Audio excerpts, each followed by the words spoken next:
Assalamualaikum warahmatullahi wabarakatuh. Waalaikumsalam warahmatullahi wabarakatuh. Di sini kami dari kelompok 10 ingin mempresentasikan makalah yang berjudul Peranan Kebijakan Fiskal dalam Perekonomian. Sebelum lanjut ke materi, saya akan memperkenalkan rekan-rekan kerja saya. Saya sendiri yang bernama Yatira Mita Alvinda, NIM 20142, Prodi Ekonomi Syariah. Selanjutnya, perkenalkan nama saya Intan Safitri, NIM S 2010, Prodi Ekonomi Syariah.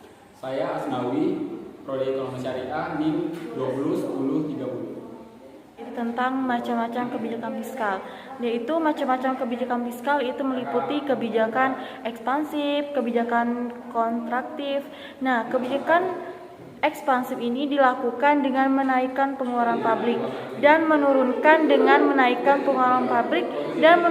tarif pajak untuk meningkatkan permintaan agregat dan mendorong pertumbuhan ekonomi. Nah, sementara itu kebijakan kontraktif ini dilakukan untuk menurunkan pengeluaran pabrik dan menaikkan taraf pajak untuk mengurangi inflasi dan mencegah terjadinya overheating di suatu perekonomian. Selanjutnya yaitu tentang fungsi utama kebijakan fiskal. Nah, di sini yaitu fungsi utama dari kebijakan fiskal yaitu untuk mencapai stabilitas ekonomi dari pertumbuhan yang berkelanjutan. Nah, selain itu kebijakan fiskal juga dapat yaitu membantu di dalam mengatasi masalah-masalah perekonomian seperti inflasi, pengangguran di suatu negara, dan ketimpangan ekonomi di antar negara. Nah, kebijakan inflasi ini juga dapat digunakan untuk memperbaiki distribusi pendapatan dan mengurangi kemiskinan di suatu negara. Jadi, fungsi dari utama kebijakan fiskal itu untuk mengatasi pengangguran di suatu wilayah. Selanjutnya yaitu tentang peranan kebijakan fiskal dalam mengatasi perekonomian. Nah, di sini peranan kebijakan fiskal dalam mengatasi perekonomian yaitu sangat penting di dalam perekonomian. Nah, karena kebijakan ini yaitu dapat mempengaruhi pertumbuhan ekonomi, inflasi, lapangan pekerjaan, dan stabilitas moneter di suatu negara. Nah, melalui kebijakan fiskal ini pula, pemerintah dapat mengatur pengeluaran publik dan pajak untuk mencapai tujuan-tujuan tertentu di dalam suatu perekonomian. Baiklah tentang instrumen kebijakan fiskal. Nah, instrumen kebijakan fiskal itu meliputi yaitu pengaturan pajak, pengeluaran publik, dan pengaturan hutang suatu negara itu merupakan instrumen dari kebijakan fiskal. Nah, pajak ini yaitu dapat diatur dengan menaikkan atau menurunkan tarif pajak di suatu negara. Nah, sedangkan dengan pengeluaran publik yaitu dapat diatur dengan mengalokasikan dana untuk sektor-sektor tertentu seperti infrastruktur dan pendidikan. Nah, pengaturan hutang negara dilakukan dengan mengeluarkan obligasi dan untuk mencapai dana tambahan yang kemudian dana itu digunakan untuk membiayai proyek-proyek pemerintah. Nah, namun pengaturan hutang negara juga diperhatikan agar tidak menimbulkan beban hutang yang terlalu besar bagi negara tersebut. kebijakan fiskal adalah kebijakan pemerintah yang berhubungan dengan pengaturan pendapatan dan pengaturan negara untuk mencapai tujuan tertentu dalam perekonomian.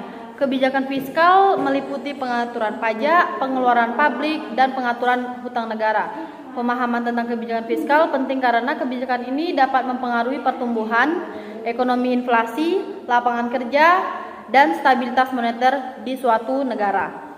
Tujuan kebijakan fiskal ialah tujuan utamanya untuk mencapai stabilitas ekonomi dan pertumbuhan yang berkelanjutan di suatu negara.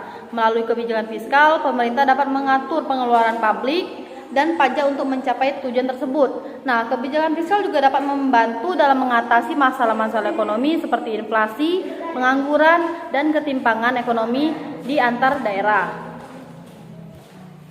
Untuk bentuk kebijakan fiskal ialah meliputi pengaturan pajak, pengeluaran publik, dan pengaturan hutang negara. Pajak dapat diatur dengan menaikkan atau menurunkan tarif pajak, sedangkan pengeluaran publik dapat diatur dengan mengalokasikan dana untuk disetor tertentu seperti infrastruktur untuk pendidikan. Pengaturan hutang negara dilakukan dengan pengeluaran obligasi untuk mendapatkan dana-dana tambahan yang kemungkinan atau untuk kemudian digunakan untuk membiayai proyek-proyek pemerintah. Namun pengaturan hutang negara juga perlu diperhatikan agar tidak menimbulkan beban hutang yang terlalu besar untuk negara. Pengaruh kebijakan fiskal terhadap perekonomian. Kebijakan fiskal dapat mempengaruhi perekonomian melalui beberapa cara. Misalnya kebijakan ekspensif dapat meningkatkan permintaan agregat dan mendorong pertumbuhan ekonomi. Namun juga dapat menyebabkan inflasi jika tidak diatur dengan baik. Sementara itu, kebijakan kontraktif dapat membantu mengurangi inflasi dan mencegah terjadinya overheating di perekonomian. Namun juga dapat memperlambat pertumbuhan ekonomi dan menimbulkan pengangguran jika dilakukan secara berlebihan.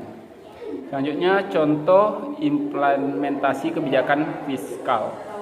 Contoh implementasi kebijakan fiskal yang berhasil dalam program Tax Amnesty yang dilaksanakan oleh pemerintah Indonesia pada tahun 2016. Program ini berhasil meningkatkan penerimaan pajak utama negara sebesar 135 triliun rupiah dan membantu mengurangi defisit anggaran negara.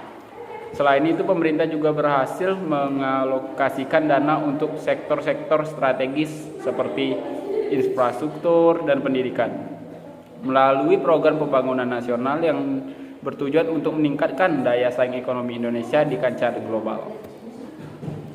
Kesimpulannya, itu kebijakan fiskal merupakan kebijakan pemerintah yang berhubungan dengan pengaturan pendapatan dan pengeluaran negara untuk mencapai tujuan tertentu dalam perekonomian.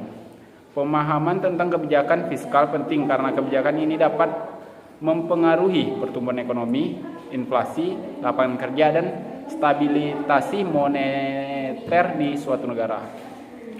Melalui kebijakan fiskal, pemerintah dapat mengatur pengeluaran publik dan pajak untuk mencapai tujuan-tujuan tertentu dalam perekonomian.